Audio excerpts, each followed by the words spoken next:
Hello students, welcome back to my channel. இன்றைக்கி நம்ம 10ஆம் வகுப்பு பாடம் 4 பயிற்சி 4.4ல் 14வது கணக்கு பார்க்க போகிறோம். அதுக்கு முன்னால் என் சேனலை சப்ஸ்கிரைப் பண்ணாதவங்க சப்ஸ்கிரைப் பண்ணிக்கோங்க. இப்போ கொஸ்டின் என்ன தந்திருக்காங்கன்னு பார்க்குறோம். 4 சென்டிமீட்டர் ஆரமுள்ள வட்டம் வரைந்து அதன் மையத்திலிருந்து 11 சென்டிமீட்டர் தொலைவில் உள்ள ஒரு புள்ளியை குறித்து அப்புள்ளியிலிருந்து வட்டத்திற்கு 2 தொடுகோடுகள் வரைங்கன்னு சொல்லியிருக்கிறாங்க. இப்போ ஆரம் எத்தனை சென்டிமீட்டர் தந்திருக்காங்க அப்படின்னா 4 சென்டிமீட்டர் தந்திருக்காங்க. இப்போ ஆரம் சமம் 4 சென்டிமீட்டர். 4 சென்டிமீட்டர் ஆரம் எடுத்து வட்டம் வரையணும். அந்த வட்டத்திலேருந்து எத்தனை சென்டிமீட்டர் தொலைவு தந்திருக்கிறாங்க? 11 சென்டிமீட்டர் தொலைவு தந்திருக்கிறாங்க. தொலைவு சமம் 11 சென்டிமீட்டர். இப்போ இந்த 4 சென்டிமீட்டர் ஆரமும் 11 சென்டிமீட்டர் தொலைவில் இருந்து 2 தொடுகோடுகள் வரைய சொல்லியிருக்கிறாங்க. சரியா? இப்போ நான் உதவி படம் வரைஞ்சிருக்கிறேன். 4 சென்டிமீட்டருக்கு ஒரு வட்டம் வரைஞ்சிருக்கிறேன். 11 சென்டிமீட்டர் தொலைவுக்கு ஒரு தொலைவுக்கு எடுத்திருக்கிறேன். சரியா? இப்போ நம்ம உண்மை படம் பார்க்க போகிறோம். 4 சென்டிமீட்டர் எடுத்து ஒரு வட்டம் வரைகிறோம்.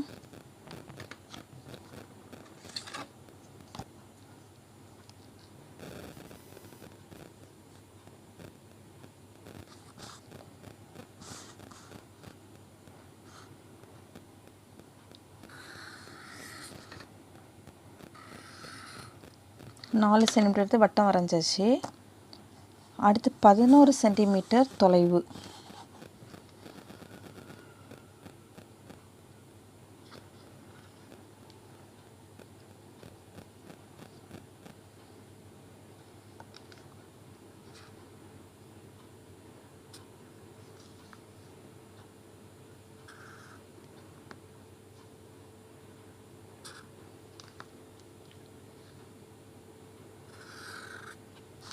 பதினோரு சென்டிமீட்டர் தொலைவு எடுத்திருக்கிறேன். இப்போ இந்த வட்டத்துக்கு மையத்துக்கு ஓன் நேம் கொடுக்குறோம். இந்த தொலைவுக்கு பீன் நேம் கொடுக்குறோம். இது எத்தனை சென்டிமீட்டர் எடுத்துருக்கோம்? 11 சென்டிமீட்டர். இனி அடுத்து என்ன பண்ணுறோன்னா ஓபிக்கு மைய குத்துக்கோடு வரைய போகிறோம். மைய குத்துக்கோடு வரைகிறதுக்கு ஏற்கனவே நீங்கள் 7th படிச்சிருக்கீங்க. என்ன பண்ணணும்னா பாதிக்கு மேலே அளவு எடுத்துக்கணும். இப்படி பாருங்கள், இப்போ பாதிக்கு மேலே இருக்குது. சரியா? அப்போ பாதிக்கு மேலே அளவு எடுத்து ஓலை வச்சு மேலே ஒரு வில் வெட்டுறோம், கீழே ஒரு வில் வெட்டுறோம். அது பீலை வச்சு மேலே ஒரு வில் வெட்டுறோம், கீழே ஒரு வில் வெட்டுறோம். இந்த 2 வில்லும் ஜாயின் பண்ணுற இடத்துல இருந்து ஒரு நேர்கோடு போடுறோம்.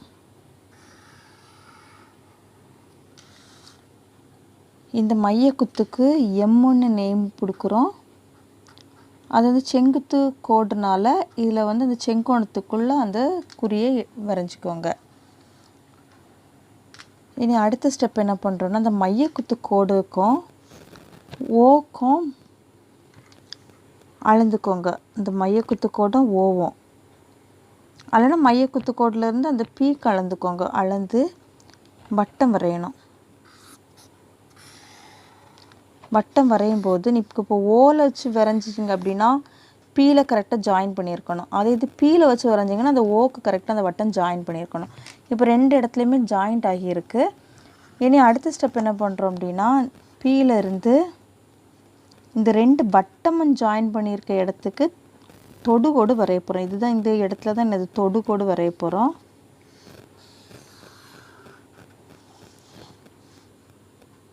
அதே போல் இங்கே கீழே 2 வட்டமும் ஜாயின் பண்ணியிருக்க இடத்துக்கு தொடுகோடு வரைய போகிறோம். ஏன்னா 2 தொடுகோடு வரைய சொல்லியிருக்கிறாங்க. 2 தொடுகோடு வரைஞ்சாச்சு. இப்போ ஒன்றுக்கும் நேம் கொடுக்க போகிறோம். இந்த மேலே 2 வட்டமும் ஜாயின் பண்ணியிருக்க அந்த தொடுகோடுக்கு டீன்னு நேம் கொடுக்குறோம். கீழே ஜாயின் பண்ணியிருக்கிறதுக்கு டி டேஷ் நேம் கொடுக்குறோம். இனி ஓலேருந்து டீக்கு எத்தனை சென்டிமீட்டர் ஆரம் எடுத்து வட்டம் வரைஞ்சிருக்கிறோம்? 4 சென்டிமீட்டர் ஆரம் எடுத்து வட்டம் வரைஞ்சிருக்கிறோம். அதுலேருந்து டேஷ் போட்டு அந்த கோடை இணைச்சிக்கோங்க.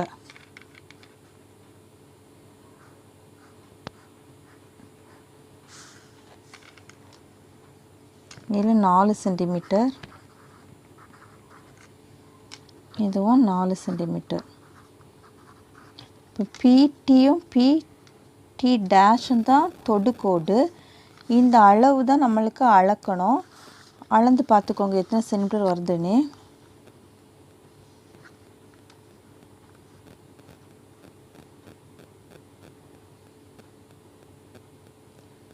பத்து 10.4 சென்டிமீட்டர் இருக்குது. இப்போ நீங்கள் இது எழுத வேண்டாம். இது நம்ம சரி பார்த்து கண்டுபிடிச்சிட்டு அப்புறமா எழுதிக்கலாம்.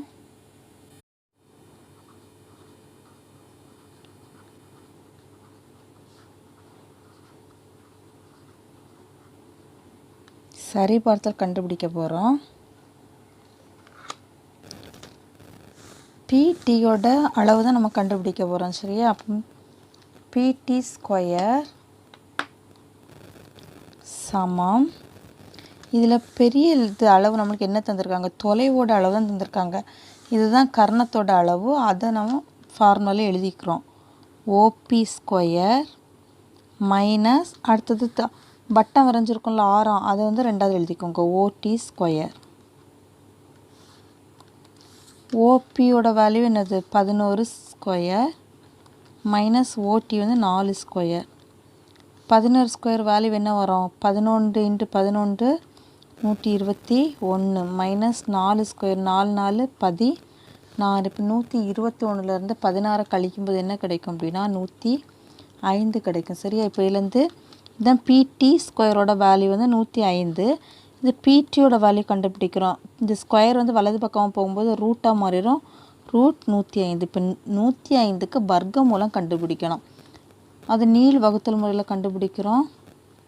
105 ரெண்டு நம்பரை கம்பைன் பண்ணி எடுக்கணும். இப்போ வலது பக்கத்தில் 2 நம்பரை கம்பைன் பண்ணும்போது இந்த 1 வந்து தனியாக இருக்கும். இப்போ இந்த 1 வந்து நம்ம வர்க்க மூல எண் என்னன்னு பார்க்கணும்.